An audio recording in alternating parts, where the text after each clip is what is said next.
미국과 이란 사이의 총성이 멈췄습니다. 두 나라가 주말 내내 서로 공격을 안 했고요. 기름값은 하루 만에 8% 안팎으로 폭락했습니다. 지난주 100달러를 넘어섰던 브렌트유가 88달러대로 내렸습니다. 그런데 이상하죠? 이 좋은 날 나스닥은 하락했고요. 반도체 지수는 2% 넘게 급락했습니다. 그리고 같은 날 상하이에서는 상장 첫날에만 466%가 폭등하면서 시가총액이 약 712조 원짜리가 된 중국 메모리 회사가 등장했는데요. 우리 삼성전자와 SK 하이닉스가 주도하는 바로 그 D램 시장에 도전하는 회사입니다.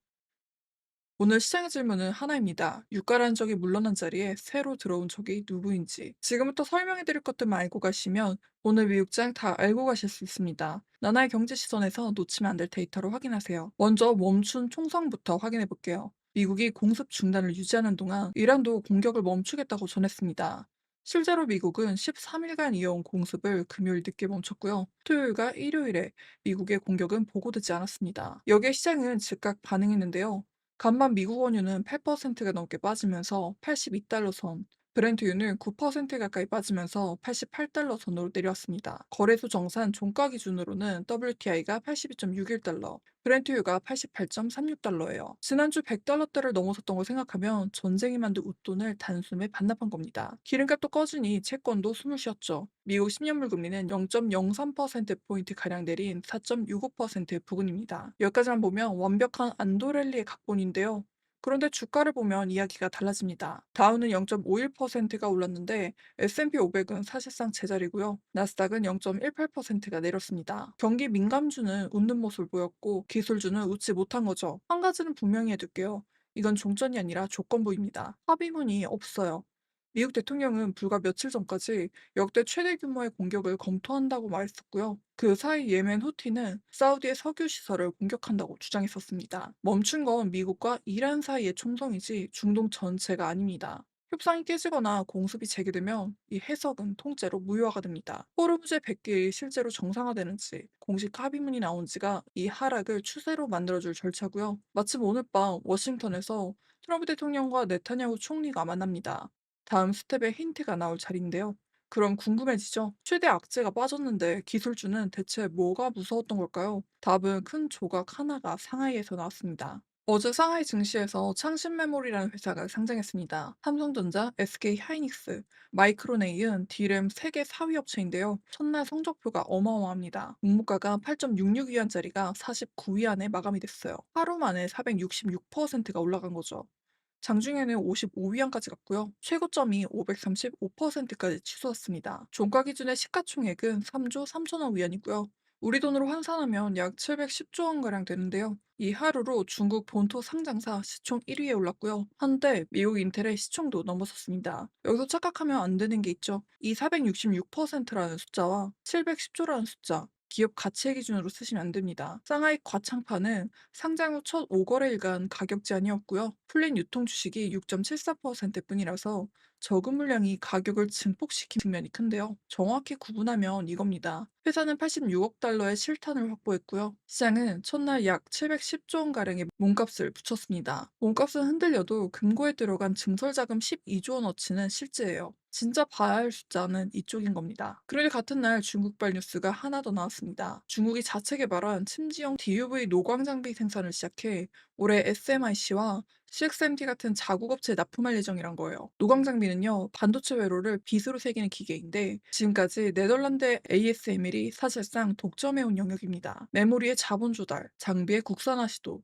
이 이중 신호에 AI 투자 과열 논쟁과 이번 주 빅테크 실적 경계감까지 겹치면서 미국 필라델피아 반도체 지수는 2.23% 하락하면서 11,554포인트로 밀렸습니다. 유가 급락이란 호재가 있던 날의 2%대 하락이라 더 아픈 숫자인데요. 공포지수는 장중 19.9까지 올라갔다가 18.7로 내려와 마감했습니다. 그리고 엔비디아가 오픈 AI의 오하이오 10기가와트 데이터 센터에 약 2,500억 달러의 금융 보증을 제공하는 방안을 협상 중이라고 합니다. 별도로 최대 3,500억 달러 규모의 칩 구매 금융도 논의된다는 내용인데요. 이게 사실이라면 의미가 굉장히 큽니다. 칩을 파는 회사가 고객이 그 칩을 살 돈까지 보증해 주는 거라 수요는 장기로 묶이지만 위험이 고객에서 공급자의 장부로 넘어옵니다. AI의 리스크가 매출 문제에서 신용 문제로 바뀔 수 있다는 뜻이에요. 다만 이건 단일 원출처 보도이고 당사자의 공식 확인은 아직 없는 상태입니다.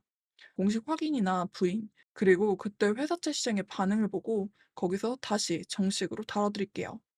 카더라 쪽도 살펴봐 드렸으니 이번에는 확정된 숫자 한번 봐볼게요. 이 숫자가 이번 주 최대 이벤트로 직결됩니다. 간밤 미국에선 6월 내구재 지표가 나왔는데 헤드라인은 0.3% 증가로 예상을 밑돌았습니다. 그런데 뚜껑을 열면 정반대인데요. 기업 투자의 속살인 핵심 자본주 주문이 0.9%가 늘었고 출하는 1.9% 늘면서 4년 반 만에 가장 큰 폭이었습니다.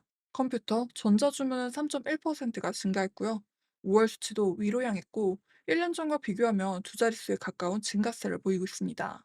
AI와 데이터 센터발 투자가 미국 실물 경제를 밀어올리고 있다는 정황인데요. 이게 되게 좋은 얘기처럼 들리죠? 근데 여기가 함정입니다. 경제가 이렇게 뜨거우면 금리가 내려오지 못합니다. 한국 시간으로 목요일 새벽 3시죠. 페드가 금리를 결정하는데요. 간밤 미국장 마감 무렵 선물시장 가격 기준으로 이번 회의 즉시 인상 확률은 38%, 9월까지 한 차례 인상 확률은 83%였습니다. 이 확률은 선물 가격을 따라 계속 움직이는 숫자입니다. 중요한 건 방향인데요. 다들 인하를 기다렸는데 시장이 가격에 넣고 있는 건 인상 쪽 꼴이라는 거죠. 그래서 목요일 새벽에 봐야 할 건 동결이냐 인상이냐가 아닙니다. 성명서 문구와 기자회견에서 다음 인상의 문을 얼마나 열어두느냐인데요. 그 문이 열리면 유가가 내려도 고평가 기술주의 밸류에이션이 눌립니다. 닫히면 유가 하락과 합쳐져서 안도렐리의 연료가 되겠죠. 이번 주는 여기에 목요일 밤 미국 2분기 GDP와 PCE 물가가 같은 날 나오고요. 영란은행의 일본은행 회의까지 겹치는 슈퍼위크입니다. 여기에 유럽 쪽도 짧게 한번 다뤄드릴게요. 루이비통의 LVMH는 2분기 유기적 매출이 3%가 늘었고요. 시계 주얼리가 11% 성장했습니다. 하지만 환율을 포함한 상반기 매출은 3% 감소했는데요. 독일 IFO 지수도 86.6으로 올랐지만 미래 기대만 좋아졌지 현재 평가는 더 나빠졌어요. 아스트라제네카는 이익이 예상을 웃돈 반면에 중국 매출은 13%가 줄었고요.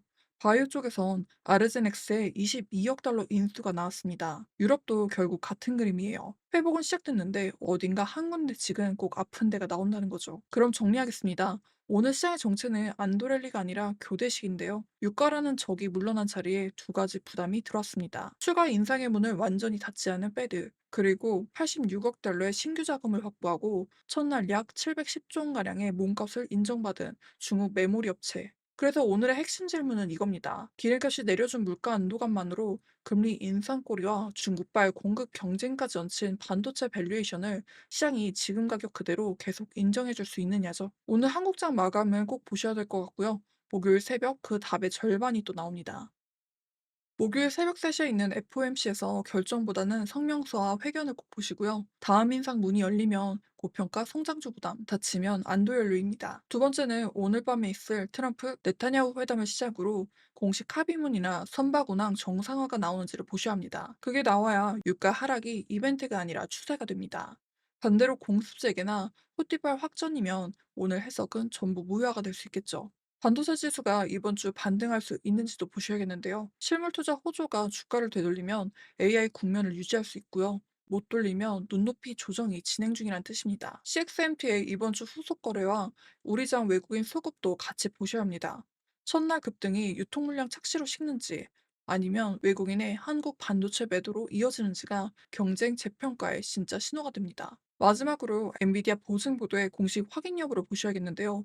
확인이 되면 그날은 주가보다 회사채 스프레드가 답을 먼저 말해줄 겁니다. 오늘은 여기까지 시장을 살펴봤고요. 양질의 데이터를 제공해 드릴 수 있도록 구독, 좋아요, 알림 설정 부탁드릴게요. 내일도 꽉 찬 데이터로 찾아뵙겠습니다. 감사합니다.